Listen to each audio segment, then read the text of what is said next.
All right, back with day 6 of the 100 horror films in 31 days.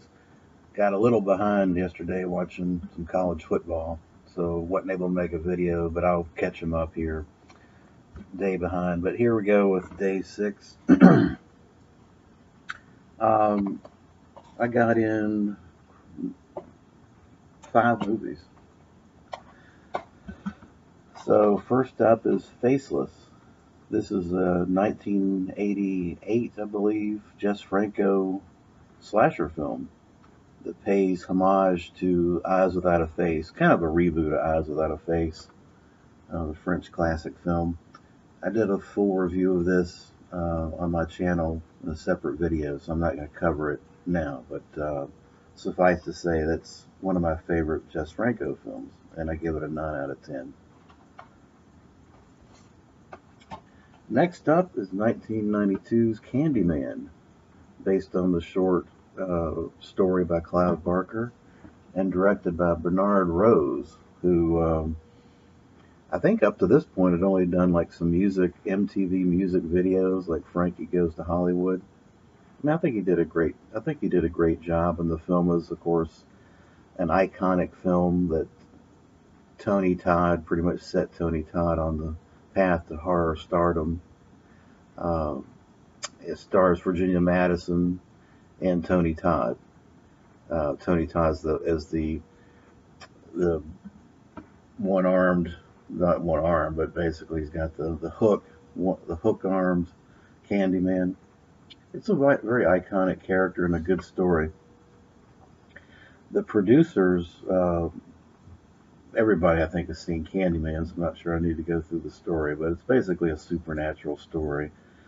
Um, but the whole idea of um, throwing in kind of racial issues into the film um, was a product of the producer, because the short story it was based on, was based in Clive Barker's home of Liverpool.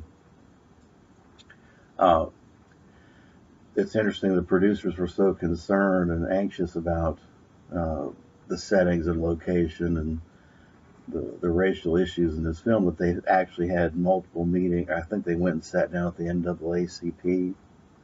And it's funny, the NAACP, apparently their response is, we don't even know why we're having this meeting. It looks like just a good, fun horror movie. Tony Todd wasn't originally supposed to get the role of Candyman. It was supposed to go to Eddie Murphy, but Eddie Murphy was too expensive. And thank God for that, because I just can't see anybody but Tony Todd being Candyman. Um, I think Tony Todd's a great actor, and ironically enough, this morning I'm watching the 1990 remake of Night of the Living Dead with Tony Todd. So, I like Candyman. I think it holds up to repeat viewings. And the racial stuff is not overblown or in your face so much. I mean, they don't make a huge deal out of it. It's there. It's part of but it's part of our natural world anyway, the reality we live in. But they just don't go overboard with it. But yeah, I enjoyed the film, um, and I actually enjoy the sequels. So yeah, that's Candyman. Next up is the trilogy Urban Legends. I watched all 3 films, and this is a series of films starting in 1998. Urban Legend came out, and then in 2000, Urban Legend Final Cut, followed by 2005's Urban Legends Bloody Mary. The first film was directed by Jamie Blanks, who also did the 2001 film Valentine, which I actually like that one. After the success of Scream, you had, of course, a lot of copycats.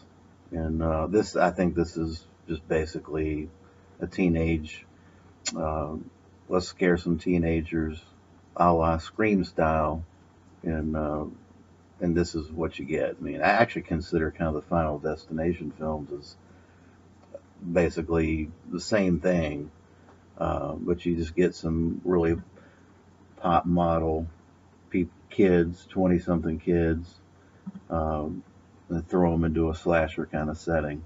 It's entertaining fun. I mean, I think the first film was the best one.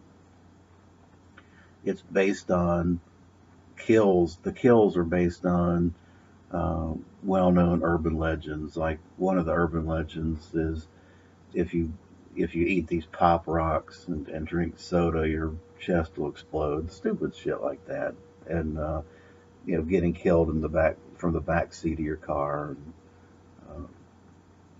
having a kidney removed. You're waking up with your body in a tub of ice, and then you realize one of your kidneys was removed. I mean, that's the whole premise.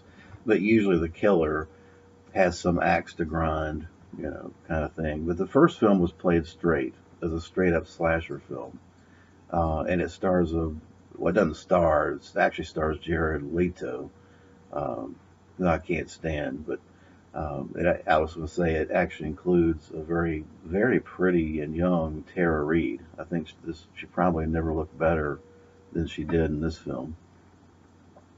The second film, I think, now you're starting to it starts to just get silly. Um, but basically, all the films premises are taking place. The first two films premises are taking place on a college campus. That's where the kills are happening. Um, the second film, I like it. It's okay, but it's a little silly. But it's got Eva Mendes, who I think is super hot in that. And then but it starts to get into the silliness, comic silliness, beyond just a slasher film. And then the third film just diverges completely. Bloody Mary becomes kind of an early in 2000. It was 2005 that when you started to see a lot of paranormal activity. It took on the slasher supernatural element where uh, Mary, who's killed based on a prank, comes back to as a ghost to terrorize the people that killed her. It was not very good. I mean, the clearly the urban legend films, they just kind of are a consistent downhill slide from the first film. But it's good one time watch. It's not something I would want to repeat. Okay, well that'll wrap up day 7, and actually I'm sorry, that's day 6. Yeah, I'm losing my mind here. I'll come back with day 7 here shortly, later in the day, hopefully.